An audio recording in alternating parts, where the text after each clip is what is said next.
I'm here with Marty Gilbert, who is the CEO and founder of North Shore Executive Networking Group. And we're talking about, well, networking, especially for marketing executives today. So Marty, welcome to our little show here. Great. Thanks. Nice to be here. So I guess maybe you could just start with just a quick little intro. What is this networking group? Sort of, why'd you start it? What do you guys do? Well, the North Shore Executive Networking Group, sometimes referred to as NSENG, is based in the Chicago area, but we actually are a global business.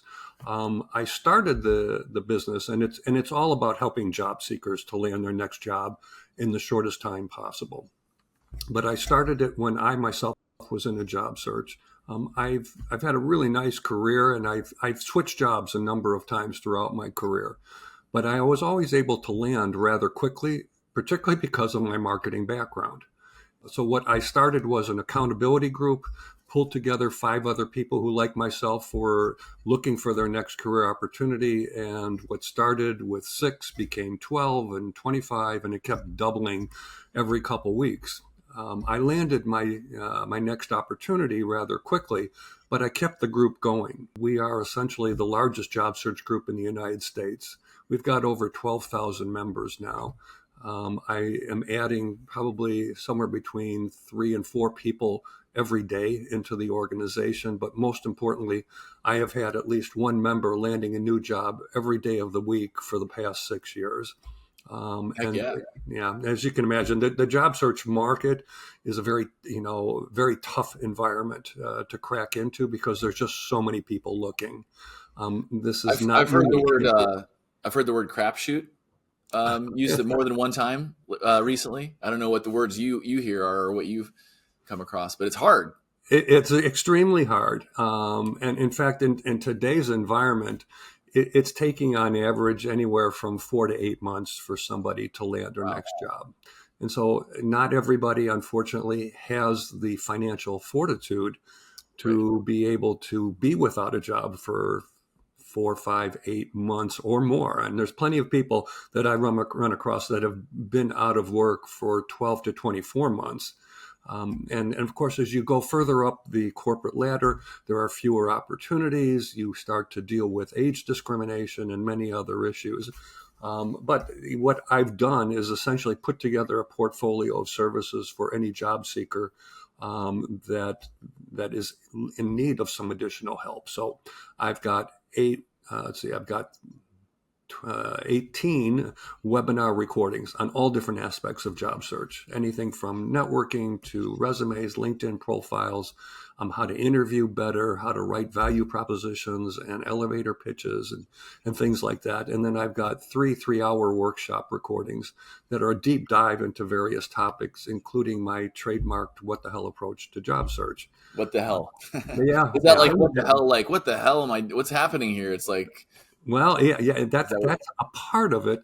But I did go to the U.S. Patent Department. I got this trademarked about 10 years ago. And the concept is, what the hell do you have to lose by doing things that other job seekers aren't doing? This is typical marketing. It's a marketing approach to job search, because when you've got on average 200 people applying to every advertised jobs that's out there, you've got to do things to make you stand out. And that's where the marketing element of a job search is so critical and so important. Well, what are people? Yeah, let's dive into that. Like, what are you, when people are coming to you? They're coming to you for a reason. They need help. Yeah. They're probably doing something wrong. They're probably getting lost in the shuffle. I guess, like, what are they doing? What are people doing that they shouldn't be doing, that they kind of need to reframe themselves here?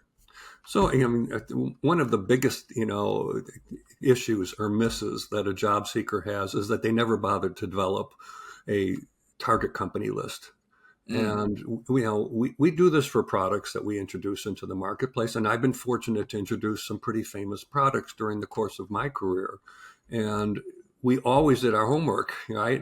If you are a good marketer, you can create an opportunity for yourself with companies that you see strong connectivity with. And so there's just so many things that you can do to try to stand out from what most people are doing. And a second point is that so many job seekers think that, the key to finding your next job is to answer as many online ads as you possibly can. That is a huge bad use of time. The fact is that very little hiring actually takes place because somebody responded to an online ad. Right. 70% of all the hiring that takes place is because of networking. Being able to find folks in your network that can make introductions to either people that are working there or that know somebody who's working there. I've coached a lot of people, but the folks that seem to have some of the most difficult times defining their value are marketers. Yeah. And what I always say to them is, well, wait a second, you've made a living out of promoting, advertising, substantiating the value of various products and services that you've launched. Why can't you do this for yourself? It's a bit of a mind game, right? Like, it's challenging to sort of, like you said, brag or boast. But I think if you can think about it as like, this is a game I have to play, and we have to win this game. What does it take to win? Going back to, you mentioned LinkedIn, what should they be doing there that they're not doing today? Well, there's two major pieces to LinkedIn in my mind. One is your actual profile. And one of the things that you want to do is draw more attention to your background and to your profile. And how do you do that? Well, it's a lot of marketing, right? You got to get more eyeballs looking at you because, like any e-commerce website, the second piece of LinkedIn is how to actually use the platform to find the right companies and the right people in the firms that you want to start targeting. So you can use that for that as that targeting tool. It's tremendous. Yeah. It's tremendous. Again, you can find people by job title, by company, by industry, by geographic location. And by doing filtered searches, you can get all kinds of great, information. There's just no excuse for not having it. And Marty, are you talking about just the native features that LinkedIn has? Or are you also talking about like Sales Navigator or some of these other add-ons? You can use the free service. There's no need to ever go and dive into Sales Navigator and pay the $80 or $90 a month for that service. Help us understand how to approach networking. Is this a long game where you should be doing this kind of all the time, or is it okay to sort of do this in fits and spurts when you need it most? No, it's a never-ending process. Yeah. One of the pitfalls that a lot of people that may at some point in their career be looking for a job, if they haven't been doing any networking up to that point, and then all of a sudden they're reaching out to people in their network for help because they're out of work. Right. It's very uncomfortable for the person who's in their search because they're going, oh God, I hate to be reaching out to people only when I really need their help because I'm now suddenly unemployed. Right. And for the person on the receiving end, it can, it can be, well, wait a second, you've had all these years of silence with me, and now that you need a favor, you're reaching out to me. In Europe, obviously there's this networking group. I understand that one of the biggest uses of a networking group is, landing that next job. But if we're thinking more long-term about our careers, then you're doing these, you kind of shift where you put some of your efforts. Then networking becomes a part of your career development, not just a part of, I got to get a job. Right. So I think that I totally get it. Cause when you have that job, some of these folks are some of the busiest people in the world, right? They've got all these demands, but if you're going to invest in your career, I think that does look like investing in making sure that, LinkedIn is something that you've got updated and you have a profile and you're posting occasionally. You're just involved in the conversation there and in person, of course, too. Yeah. So you mentioned posting. Okay. This is a great way without having to reach out to every one of your key networking contacts. Every 2 weeks, I'm going to put a post out there. Now, the post doesn't have to be something that you have written from scratch. It could be an article that somebody else has written, but you put some commentary on top of it and now post it out to 10 or 20 different LinkedIn groups to create some visibility for yourself. If people find the article and maybe what you said kind of thought-provoking, right, one of the actions they're going to do is come back and look at your profile. and now you get some visibility going. Right. And you never know who these people know, because one of the great things about marketing in today's digital world is that it's extremely viral, or it can be if it's done correctly. And so when you put a post out there onto a LinkedIn group, it's not being seen by just 1 or 10 or 20 people. Those people have the opportunity to share that link with people in their network. And now all of a sudden it's getting to tens of thousands of people. Yeah, stay top of mind, right? I mean, that's Absolutely. some marketing 101 stuff right there. How has AI played into this for you and what you're seeing right now in the world? So I use AI on occasion for some statistical information, for research. If I want, I can do Google searches, and what I'm going to get from Google is a bunch of links, and I have to physically go into each one of them and look and see if it has what I want. But with ChatGPT, Perplexity, and any of these other AI, platforms, I can be very specific in what it is I'm looking for, and it will give me very specific response along with the sources that it has used to bring that information front and center to me. Marty, are you talking about finding, like targeting those companies, for example, or how are you specifically using that I use it ChatGPT, on for example? occasion for some of my LinkedIn posts. If I want to get some quantifiable data and Oh, information got on it. trends, on historical information, because it's related in my case to job search, I can get that rather quickly from ChatGPT. Got it. So helping you kind of market yourself, and that's kind of It, in it, terms of yeah, it's kind of like having my own market research team available to me 24/7. yeah. Are you advising, folks that are coming to you looking for looking for services? Is AI playing a role in their search? Is there something they should be aware of there, and into how it affects their lives? AI can be very helpful to folks in a job search, particularly when it comes to helping them craft some of the things that they're struggling with. Mm, It might be their resume, it might be their LinkedIn profile, it might be their value proposition. And I recognize that, I mean, I grew up as an advertising copywriter, so I've really written for a living yeah. with every job I've ever had. But not everybody has those strong skills. And so, you know what? AI can be a great starting point for you. Share with AI, what are some of your key competencies, and then ask it to craft, pick a number, an 80 to 90 word value proposition for you based on your background. Right. And it can give you a decent first pass.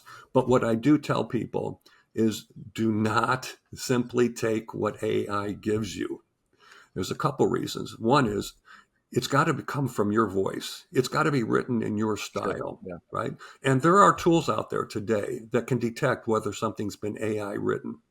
Many years ago, we referred to this as plagiarism. And today it's AI detection.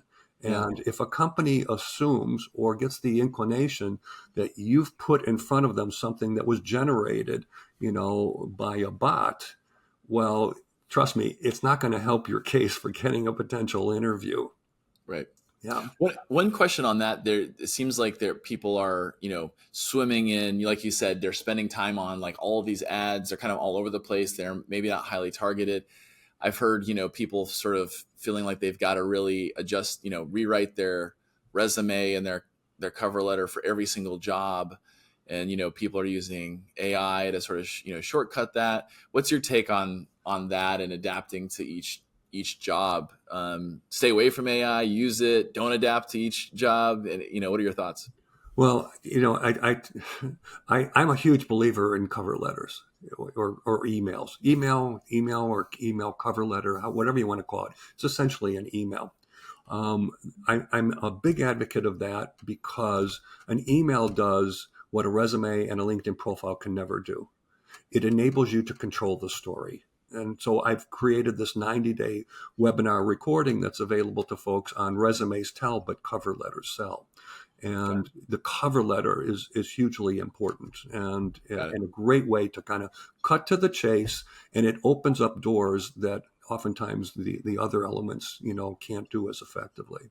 Great. So you're really adapting the more the cover letters, that resume might stay the same. Yeah, I mean, you want to tweak a couple words here and there. I mean, fine, but I would never encourage people to get, so intertwined with trying to create that perfect resume. You know what? You should be going after a specific job category that you can adapt your resume to, so that you don't have to do much, if any, tinkering when it comes to the resume. And of course, you can only have one LinkedIn profile, and that can't be changed, too often. Yeah. There's just so many people going after these jobs. And, when you've got 200 resumes coming in, well, they might say, you know what, let's take a look at the first 80 and see if we can get to 5 good ones. And if we don't, then fine, we'll take a look at some of these others. So if your resume number 150, you may never get any airtime at all. But one of the most important things for a job seeker is to make themselves memorable and likable. One of the things that I always put at the bottom of my resume was that during the time I worked for Dentsu Advertising in Tokyo, I was selected to Japan's national all-star softball team. And it got me so many conversations with people because they just found it very, very unusual and wanted to hear about it toward the end of the interview. So, but they would mention it at the beginning. Let's make sure we leave some time at the end so that you can tell me a little bit about playing ball in Japan. Yeah, that's so cool. And so it just it made me a more likable candidate, and of course made me memorable before I even walked in the door. My thing that comes up is that I am a former national air guitar champion. Really? Yeah. So I represented you in the United States of America in the World Air Guitar Championships, whether you like it or not. But yeah, it's funny how we spend more time talking about that sometimes than we do about the work or whatever the case is. Fun goes a long way when it comes to selecting one candidate versus another, because particularly when you get down to the finalists, you've already determined they can all do the job. Right. But where is the chemistry? I will go back to one topic that you brought up early on. It was AI. And I'll share with you one thing that I'm going to be launching, in the next few days, actually, to all of my members. There's about 12,400 of them right now. I have gone ahead and found an AI tool, and I have cloned myself. I've created a digital clone of myself. I've uploaded all of my content over the 15 years I've been running Ensang. All of my videos, all my interviews, all my recordings, all of my presentations, and content that I've put out on LinkedIn and other platforms. And I've put it all into a centralized database. And now people are going to be able to ask me, and more importantly, my clone, questions that will be answered based on all of my information. And so the ability for this clone to answer as if it was me is virtually going to be one and the same. It enables me to help so many more people without having to have individual conversations with every single person. Especially when you have 11,000 plus people as part of your network. Marty, I have to ask you a question. Is this the real Marty that we're talking to right now, or is this the AI version of Marty? Just to be yeah, it's me. Okay, good. Yeah, you have to tell me. Even if you're the AI one. Yeah, so I have given the clone a name. It's Mart AI. Or Marte. I like that. You're clearly a marketing brain. Yeah, well, we got to make it stick. Yeah, you got to. Well, I got to ask this question before we wrap up. You said you obviously your previous life was in marketing and launching products, and you've go down your LinkedIn. It's VP of Marketing. VP. What were some of those famous products you launched, or can you share one? Well, when I worked for Dentsu, some folks here may not be familiar with them. They're the largest advertising agency in the world. And when I worked for them, they had 6,000 employees back then, but only 5 of us were not Japanese. And they brought the 5 of us over to their world headquarters in Tokyo to help promote their largest Japanese clients to sell their products into the United States and other parts of the world. So the Sony Walkman, the VCR, the microwave oven. I have all but 3 of those. Of course, sure. Toyota, Nissan, and Honda were all big clients of ours, as were every camera company and every electronics manufacturer. I handled Toshiba, Fella next to me had Matsushita, next to him had Mitsubishi, next to him had Hitachi. And so we all had to take major clients. And of course, everything I wrote appeared every week as full page ads in Time, Newsweek, Business Week, Fortune magazines. There was no internet. There wasn't even fax machines back then. But print was a big deal. And so it was a great way to develop my portfolio. And of course, when I came back to the States eventually and went to work for Motorola, we were the inventors of the cell phone and all the cellular technology, and helped promote that on a global basis. So, I've had great opportunities to be associated with some really groundbreaking products, which was a lot of fun.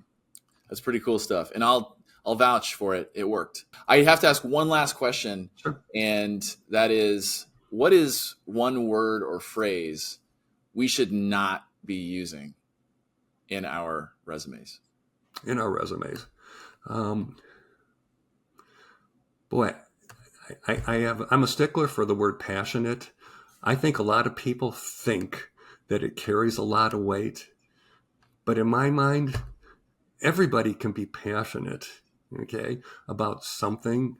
And I just feel like it's very overused, and there's so many better words that people can use to distinguish themselves. That's a great, what is it a good, we should stop. Okay, I'm gonna strike it from the resume. What's a good replacement, you think? Anything come to mind? It could change agent. Would be one. Somebody who's somewhat unorthodox, who brings to the party, some of the things that maybe some companies haven't really considered. I just feel like there's just so much competition out there for anybody who's in a search. And your ability to stand out from a very crowded, bunch of resumes that are already sitting on someone's desk is not easy. It's not an easy task, and that's why people like myself, in part, exist, because not everybody is open or can do things themselves. But I always tell people the pen is mightier than the sword, and it all starts with putting pen to paper and getting your thoughts down. Right. And 90% of the job search is marketing, and 90% of the marketing is your ability to write well. It's messaging. And if you can't message well, it's very difficult for people to buy into you, because it's your one and only chance. And companies out there, they can run 30-second spots every hour on the hour if they want, if they've got the budget. Sure. But as a job seeker, you don't have that luxury. You have only one opportunity in many cases. Well, marketers, do what you do best. You're marketers. Yeah. Take the marketing approach and talk to Marty, or talk to Marked AI. Sure. He can help Absolutely. you. Marty, thank you so much for being a part of the show. Really appreciate it. No, great. I appreciate the opportunity.